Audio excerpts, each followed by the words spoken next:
সুস্থতা এবং খায়াত দান করুন।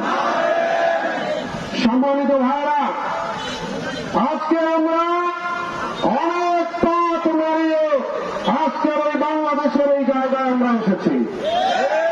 আজকের এই দাঁড়িয়ে জায়গায় দাঁড়িয়ে সহস্র কণ্ঠে আমরা যে তাকবীরের ধ্বনি দিয়েছি, সেজন্য আমাদেরকে শাপলা চত্বরের শহীদদেরকে রক্ত দিয়ে হয়েছে।